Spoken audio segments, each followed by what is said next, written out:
உங்கள் வீடு தேடி வரும் அரசு. உங்களுடன் ஸ்டாலின். மருத்துவமனையில் இருந்து வந்தவர் கோட்டைக்கு வெளியே நான் கலந்துக்கிட்டு பேசுகிற முதல் நிகழ்ச்சி இது.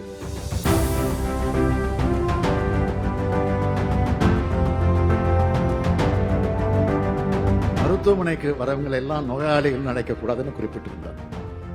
அதுவும் சரிதான். மருத்துவ பணியாளருக்கு நான் சொல்லிக்கிறது, உங்க குடும்பங்கள ஒருத்தரா வந்தா எப்படி கவனிப்பீங்களோ அதே மாதிரி இந்த முகாம்களுக்கு வர்றவங்களையும் அக்கறையோடு பரிவோடு நீங்க கவனிச்சுக்கணும். மருத்துவமனையிலிருந்து வீடு திரும்பின பிறகு நேற்று முன்தினம் தலைமைச் செயலக அலுவலகத்துக்கு சென்று என்னுடைய வழக்கமான பணிகளை தொடங்கினோம்.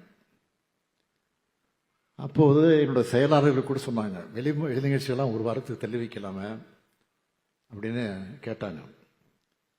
இல்லை, அதெல்லாம் தள்ளி வைக்க வேண்டாம், மக்களை சந்திச்சாதான் எனக்கு உற்சாகம் வரும். ஏதாவது உடல்நலம், என்னுடைய உடலில் ஏதாவது நோய் இருந்தாலும் அது நல்லாயிடும். எனவே மக்கள் பணியை செஞ்சால் அதுவே என் உடல்நலத்தை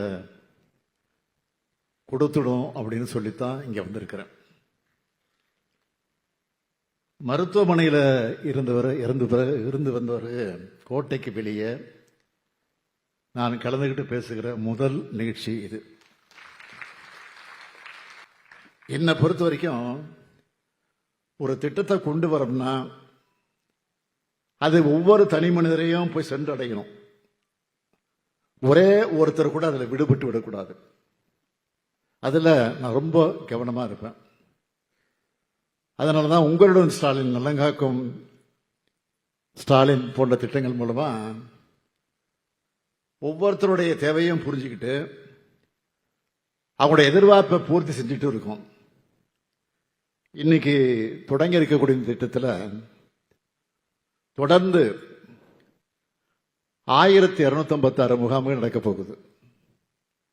சிறப்பு மருத்துவ வசதிகள் குறைவாக இருக்கக்கூடிய ஊரக பகுதிகள், குடிசை பகுதிகள், பழங்குடியினர் அதிகம் வசிக்கக்கூடிய பகுதிகள்னு அவங்களுக்கெல்லாம் முன்னுரிமை அடிப்படையில் தேர்ந்தெடுக்கப்பட்டு இந்த முகாம்கள் நடத்தப்படுது.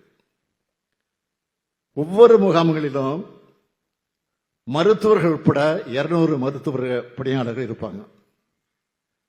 17 தனித்துவமான மருத்துவ சேவைகள் இந்த முகாமில் இருக்கும்.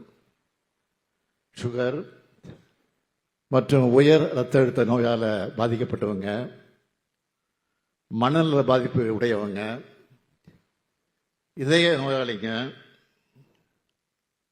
கருவுற்று இருக்கக்கூடிய தாய்மார்கள், பாலூட்டக்கூடிய தாய்மார்கள், வளர்ச்சி குன்றிய சிறப்பு குழந்தைகள், மாற்றுத்திறனாளிகள், பழங்குடியின மற்றும் சமூக பொருளாதார ரீதியில் பின்தங்கிய மக்களுக்கு இந்த முகாம்களை முன்னுரிமை வழங்கப்படும். முகாம்களில் எல்லா பயனாளிகளுக்கும் இரத்த மாதிரிகள் சேகரிக்கப்பட்டு முழுமையான இரத்த அணுக்கள் எண்ணிக்கை, இரத்த சர்க்கரை அளவு, சிறுநீரக செயல்பாட்டு சோதனைகள் செய்யப்படுகிறது. பொது மருத்துவ நிபுணர் அறிவுறுத்தலின்படி இசிஜி, எக்கோ, எக்ஸ்ரே, ஸ்கேன், காச நோய் மற்றும் தொழுநோய் பரிசோதனைகள், பெண்களுக்கான கருப்பை வாய் புற்றுநோய் மற்றும் மார்புகர புற்றுநோய் கண்டறியக்கூடிய சோதனைகளும் செய்யப்பட இருக்கு. இந்த முகாமோட சிறப்பம்சம்னு நான் சொல்றது, உங்க டெஸ்ட் ரிப்போர்ட் எல்லாமே மொத்தமா ஃபைல் பண்ணி உங்ககிட்ட கொடுத்துருவோம். இந்த ரிப்போர்ட் உங்களுடைய மெடிக்கல் ஹிஸ்டரி மாதிரி. எதிர்காலத்தில் நீங்க இங்க எந்த ட்ரீட்மெண்ட்டுக்கு போனாலும், எந்த ஹாஸ்பிட்டலுக்கு போனாலும் இந்த ரிப்போர்ட் உங்களுக்கு பயன்படும். இந்த முகாம்கள் மூலமா இதில் பயனடையக்கூடிய எல்லோரையும் அவங்க நலனும் பாதுகாக்கப்பட உறுதியை நான் அளிக்கிறேன். நம்ம அரசுடைய குறிக்கோள் நகர்ப்புறத்தில் நல்லா படிச்சு வசதியானவங்களுக்கு கிடைக்கிற மருத்துவ சேவை கிராமப்புறத்தில் இருக்கக்கூடிய ஏழைகளை பாமர மக்களுக்கும் கிடைக்கணும். அதை உறுதி செய்வோம்.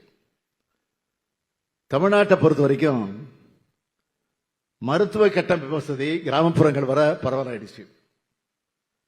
மருத்துவமனைகளை நோக்கி வர முடியாதவங்களுக்கும் மருத்துவ சேவைகளை கொண்டு போகணும்னு இது போன்ற முகாம்களை நாம் நடத்துகிறோம். இதை மக்கள் எல்லாரும் பயன்படுத்திக்கணும். சுவர் இருந்தால் தான் சித்திரம் வரைய முடியும்.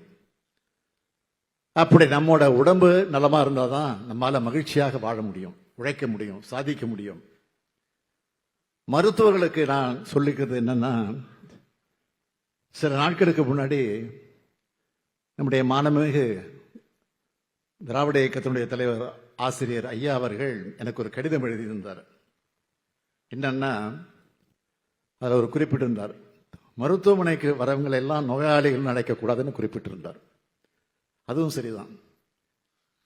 ஏன்னா எல்லாருக்கும் உடல்ல ஏதாவது ஒரு சின்ன பிரச்சனை இருக்கும். அதுக்காக அவங்க நோயாளின்னு சொல்லிடக்கூடாது. மருத்துவர்களையும் மருத்துவமனைகளையும் நாடி வரவங்களை மருத்துவ பயனாளிகளும் நாம் பார்க்கணும். இந்த முகாமுக்கு வர மக்களையும் மருத்துவ பயனாளிகளாகத்தான் நீங்க பார்க்கணும்.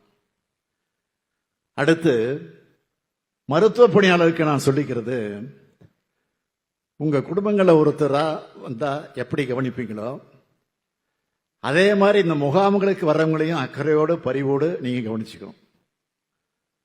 அதே போன்று மக்கள் பிரதிநிதிகளுக்கும் அரசு அதிகாரிகளுக்கும் ஊடக நண்பர்களுக்கு நான் சொல்லிக்கிறது, இந்த முகாம்கள் உங்க பகுதிகளில் என்ன தொழில் நடக்குது, என்னைக்கு நடக்குது, என்னென்ன சேவைகள் வழங்கப்படுது, நீங்க தான் மக்கள் கொண்டு போய் சேர்க்கணும். அவங்க பயன்பெற அத்தனை உதவிகளை நீங்க செய்யணும். நீங்க ஏற்படுத்துகிற விழிப்புணர்வால ஒருத்தருடைய உயிர் காப்பாற்றப்படலாம், ஒரு குடும்பத்தோட எதிர்காலம் பாதுகாக்கப்படலாம். எனவே இதுல உங்களோட பங்களிப்பும் மிகவும் அவசியம். எதிலையும் எப்பவும் தமிழ்நாடு தான் நம்பர் 1 இருக்கணும். இதுதான் என்னுடைய விருப்பம். அப்படி மருத்துவ சேவைகள் வழங்குறதுலையும் மக்களோட உங்கள் உடல்நிலை பாதுகாக்கிறதுலையும் தமிழ்நாடு தான் நம்பர் 1 இருக்கணும். இது போன்ற திட்டங்களால அது நிச்சயம் நிறைவேறும் என்ற நம்பிக்கையோட நலமான உங்கள் வாழ்வுக்கு வாழ்த்துக்களை சொல்லி விடைபெறுகிறேன். நன்றி. உங்கள் வீடு தேடி வரும் அரசு. உங்களுடன் ஸ்டாலின்.